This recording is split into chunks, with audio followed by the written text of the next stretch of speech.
Hello, people of the internet. I hope your weekend is going as well as it can. I am, I don't know, I was super bored, so I decided to record this video. Also, I wanted to show you something really cute. I have a new succulent, and we had this activity in school because they're trying to keep us as entertained with social distancing, and I made a succulent pot because I recently got into painting and stuff. It's kind of like abstract. Um, Finally, something I learned in school came of use to me. I didn't have purple color paint. I mean, they didn't have purple color paint. So I mixed red and blue and I got purple, and I'm like, yes, wow. I learned something and I finally used it years and years later. So yeah, that's the thing. I also wanted to make some music suggestions. The soundtrack of Surrai Potre is brilliant. I listen to it on a loop every single day, and my favorite song in that is Kaatupayale. Brilliant song. Anyways, so this video is going to be something I'm going to be rambling about because it bothers me. I'm very passionate about it, and also that's just how I talk. I'm a tangential person. I apologize to my sociology teacher for making fun of her for being so tangential because I completely understand what she was going through. You know, there's so much to talk about, so little time. You jump from topic to topic. But yeah, here we go. I'm in applied food studies, as I've already told you a lot of times, but I love talking about it. I have this assignment where I have to study menus and like compare and contrast them. So I went to the library and we have a huge archive of like historical menus. And I thought, I'm trying to learn more about South Indian history and Indian history in general, the kind that's ignored by our textbooks. So I was like, hey, to the archivist, I was like, hey, bring on all the Indian menus you have. I want to study those. And I did. I studied almost 30 menus that were not from the same place or same time period. They started in like the early 40s and they ended at like 2005 or something. And yeah, 30 menus. And there was something very interesting that I found, right? These were menus from Chicago, New York City, Banaras, Delhi, Mysore, and every single menu item on every single menu was the exact same. Like it, what I mean is that it all started with like soup. So it was shorba, dal, muliga, tawny. I don't know how to pronounce that. I don't know. It's spelled Mulligawny. I know that's like a sort of Britishization of muliga tanni, but I'm not sure what it is. It's like kind of like rasam, but not really. And then they'll say starters, and the starters are always like paneer tikka or like chicken tikka or I don't know, tandoori something else, all of that. Sometimes they'll put dosa in the appetizers, which drives me nuts because like it's not an appetizer, but whatever.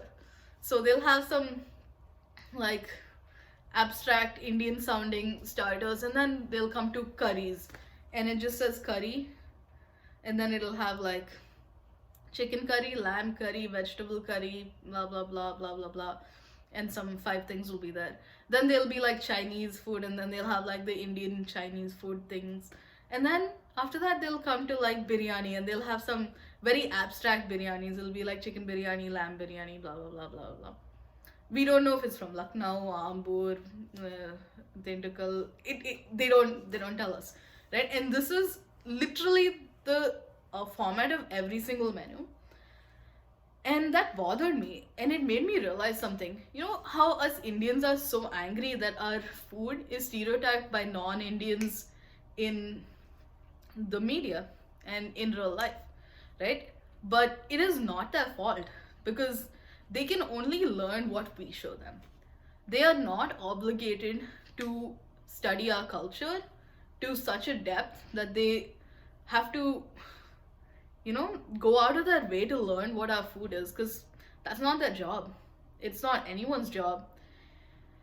I know a lot of people on Instagram, like these American born Indians. I am an American born Indian, but I am different because I was raised in India and I've been like part of the culture, and I've like, met a lot of Indian people from India. But these people, they sit in their like TikTok videos and they'll be like, Indian food isn't just curry, okay? Blah blah blah. Stop like, I don't know, calling it chai tea. It's just chai and shit like that. And it's annoying because if it is not curry, then tell us what it is, right? Do your job. If you want people to know your real culture and it is not consequential to them, then talk about it. If your friend says, hey, I love curry, just say, yeah, curry is a big part of Indian food, because curry means different things in different places. But also we have other food. Show them, like, call them over for lunch, make them some tair salam, I don't know, make them some puri or something. Different things that they're not used to eating. Or go talk to your auntie who runs the Indian restaurant down the road. Tell her, auntie, this is not what I eat every day. This is not what most of my Indian friends eat every day. This is not even what you eat every day. So let's try to make something more representative of us, because we know that a lot of these stereotype dishes are things that came up during, colonialism. They're dishes that were made for the British and popularized by the British. And that's fine. Sometimes people have to adapt food to their tastes. But if you want people to see what your food is, you have to show it to the world. You can't just make videos and dance and be like, why don't you know everything about my culture yet? Right? And this isn't just for like these smaller restaurants, but there's also Vikas Khanna's restaurant. He's such a well-known chef. He's worked with Gordon Ramsay. Like, not worked with, but he's been on TV with Gordon Ramsay. He's that famous. And he has a restaurant right in the middle of New York City. And he can do so much. It is a place where a lot of rich people go, and rich people are willing to eat anything as long as it sounds exotic. And still, his menu follows the same format. He has some unique things. It might sound a little fancier, but at the end of the day, it is the same thing. It is chicken tikka, it's paneer tikka, it's this tikka, that tikka.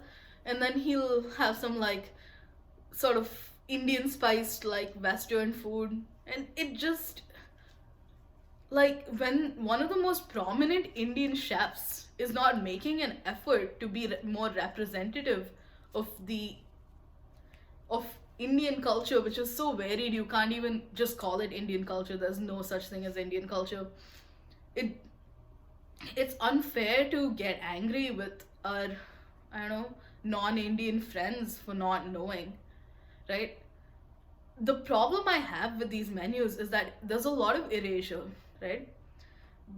They don't tell us who made these foods or who came up with these foods. Whose story are they telling by putting the chicken tikka or the paneer tikka on the menu?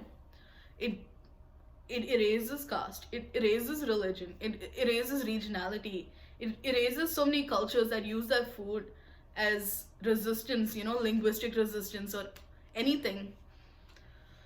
And I just don't think it's fair. What was I going to say? There was this menu that I came across that said Veerasami's restaurant. Veerasami is a very Tamilian name. I was like, oh shit, yes. I'm going to see some Tamil food in London and New York. No.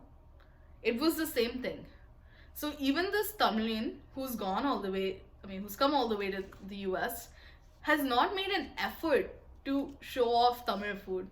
None of these menus had any mention of anything remotely South Indian.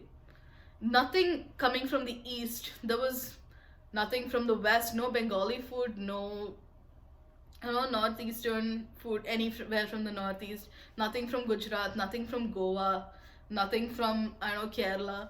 It's just so homogenous, and it gets boring. It's not something that is familiar to me. It's not something that makes me feel at home when I'm there. Another thing is, right, when we are annoyed about them stereotyping our food, why do we continue to stereotype other cultures? Have we gone in depth and studied other cultures? Like, we all love eating gobi Manchurian, but gobi Manchurian is basically a very botched vision of what Chinese food is. And it's a good dish, right? Gobi Manchurian tastes amazing. But if we are against curry being considered Indian, then we should be offended just as much when someone says gobi Manchurian is Chinese food, because it's not. It is Indian food made by Indians, because I don't know why.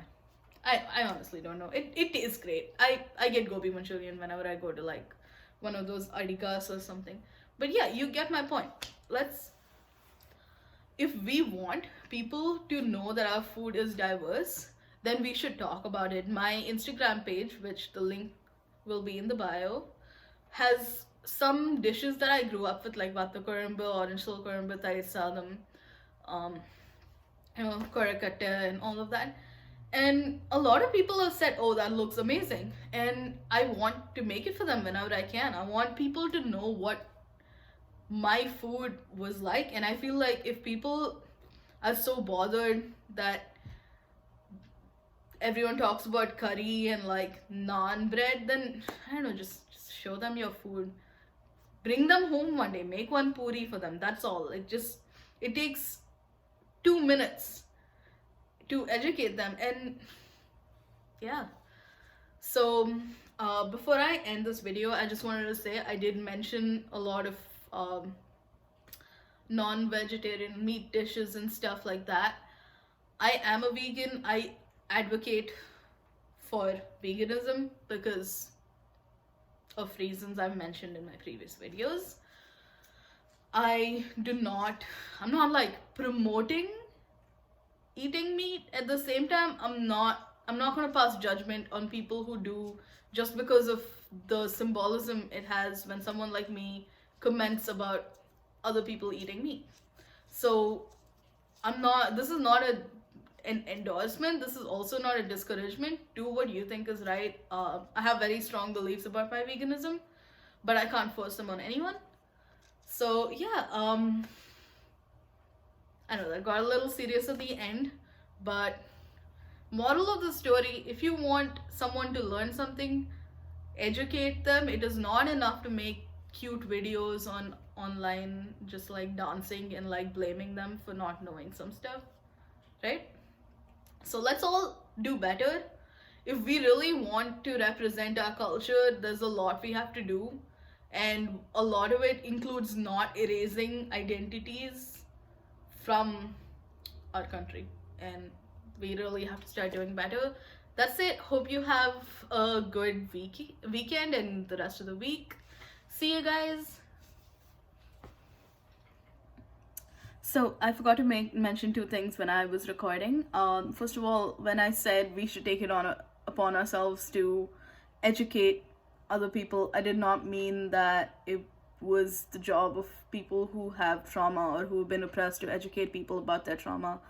What I was saying is, if you're upset about not being represented after your own people have erased so much, then it is upon you. Like, we have erased a lot of Indian culture to make it look like it's a homogenous mass when it's not. So it is our job, if we're so upset about the stereotyping, to undo all of that.